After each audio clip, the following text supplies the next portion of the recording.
PSC में mafia, Vyapam में mafia, रोजगार में माफिया, भर्ती में माफिया, यूरिया में माफिया, डीएपी में माफिया, गोबर में माफिया, गौठान में माफिया, सब जगह माफिया राज कांग्रेस ने स्थापित किया है।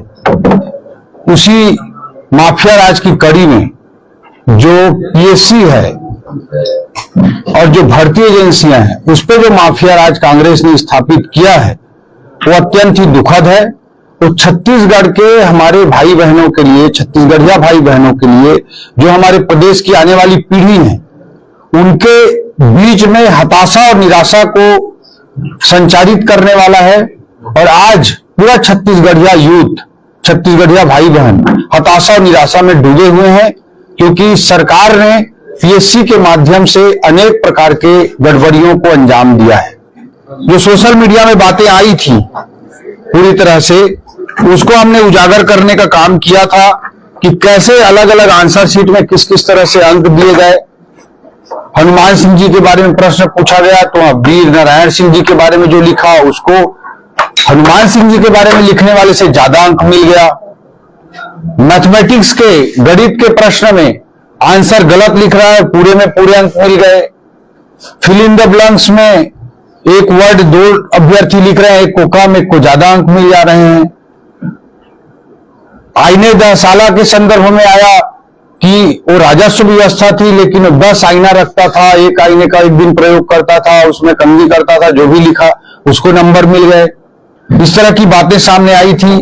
और इनसे भी महत्वपूर्ण बात जो सामने आई थी, जो सोशल मीडिया और अन्य माध्यमों में सबको दिखाई दे रहा है, कि जो अंक मिलते हैं उसको भी हमने आप लोगों को दिखाया था कि एग्जामिनर, डिप्टी हेड एग्जामिनर और हेड एग्जामिनर तीनों अलग अलग स्कोर देते हैं, लेकिन सभी क्वेश्चंस में सब में बराबर बराबर अंक दे दिए गए।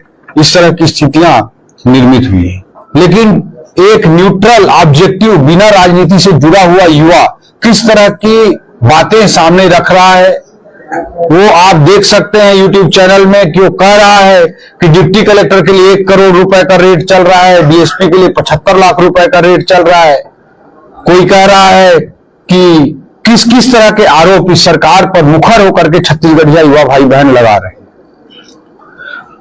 मुख्यमंत्री भूपेश बघेल जी बोलते हैं कि कोई शिकायत आई है क्या। उनके विधायक के सामने नोटों की गड्डियां जाती है तब भी वे बोलते हैं। जब छत्तीसगढ़ के युवा भाई बहनों के मन में पूरा आक्रोश और उबाल पूरे प्रदेश में आ गया है, तब भी वे बोलते हैं कि कोई शिकायत आई है क्या। वो सरकार में है, वो प्रदेश के संवैधानिक कार्यपालिक मुखिया हैं, सबसे बड़े संवैधानिक पद पर मुख्यमंत्री के पद पर आसीन है।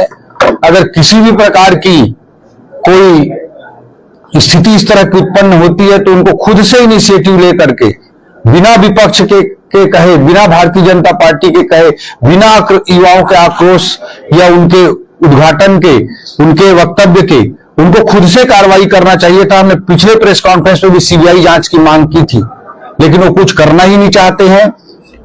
वो कहते हैं कि कोई शिकायत आई है क्या, कोई शिकायत आई है क्या। अभी राहुल गांधी जी आए थे, बिलासपुर आए थे।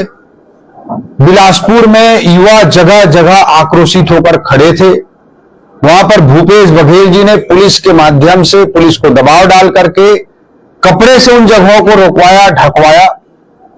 जब रेल में राजनीतिक नौटंकी करने के लिए राहुल गांधी जी चढ़कर जाने लगे तो वहां पर युवाओं ने सीधा सवाल किया, पीएससी के मसले पर सीधा शिकायत की। अनेक युवाओं ने पीएससी पर अनेक प्रकार की शिकायत किया है, लिखित में शिकायत किया है। इसके बावजूद किया है कि ये सरकार जो शिकायत करता है उस पर दबाव डालती है। कई लोगों को एग्जाम से ब्लॉक कर देने की धमकी दी जाती है, कई लोगों को नोटिस दिया गया है। जो युवा सामने आकर बोलते हैं उनको नोटिस दिया जाता है, उनको दबाने का काम किया जाता है। एक तरफ मुख्यमंत्री भूपेश बघेल जी बोलते हैं शिकायत क्यों नहीं कर रहे हो, दूसरी तरफ जो जरा भी सामने आता है, सोशल मीडिया तक में सामने आता है, उसको नोटिस देकर उसकी आवाज को दबाने का, एक लोकतांत्रिक अधिकार को कुचलने का दुष्प्रयास करते हैं। लिखित में शिकायत किया गया है, इसकी प्रति हमें भी सोशल मीडिया और अन्य माध्यमों में दिखा है। लिखित में युवाओं ने शिकायत किया है। ट्रेन में राहुल गांधी के सामने युवाओं ने शिकायत कर दिया, लेकिन भूपेश बघेल जी ने कुछ ना ही कहा। न ही राहुल गांधी जी ने कुछ कहा। दरअसल भूपेश बघेल के एटीएम तले राहुल गांधी जी दबे हुए हैं, इसलिए युवाओं के मसले पर कुछ भी बोलने का साहस नहीं कर सकते, भूपेश बघेल को कुछ नहीं कर सकते, क्योंकि गांधी परिवार का एटीएम भूपेश बघेल ने छत्तीसगढ़ को बनाकर रखा है और भूपेश बघेल का जो एटीएम है उसके बोझ तले गांधी परिवार और राहुल गांधी जी दबे हुए हैं। इसलिए पीएससी से प्रताड़ित छत्तीसगढ़ के युवा भाई बहनों के अधिकार की बात, उनके हक की बात के संबंध में राहुल गांधी जी कुछ नहीं बोल रहे हैं। अगर उनमें जरा भी नैतिकता रहती तो उसी ट्रेन पर से कार्रवाई हो जाती। आज शिकायत भी हो चुका, राहुल गांधी के सामने शिकायत हो चुका, लिखित में शिकायत हो चुका, माननीय उच्च न्यायालय ने कई लोगों 13 लोगों की नियुक्ति पर स्थगन आदेश जारी किया है। इस तरह की स्थितियां जब पूरे माननीय उच्च न्यायालय जब खुद बोल दी, उसके बाद भी भूपेश बघेल जी कोई कार्रवाई करना चाहते हैं, क्योंकि उन्होंने माफिया राज पीएससी में स्थापित कर रखा है। जो एटीएम गांधी परिवार के लिए उन्होंने तैयार किया है उसमें पैसा भरना है, तो पैसा भरने का जगह उन्होंने पीएससी को भी बना रखा है। इसलिए ना भूपेश बघेल जी कुछ बोलते हैं और न ही भूपेश बघेल के एटीएम के बोझ तले दबे होने के कारण राहुल गांधी जी कुछ बोल रहे हैं।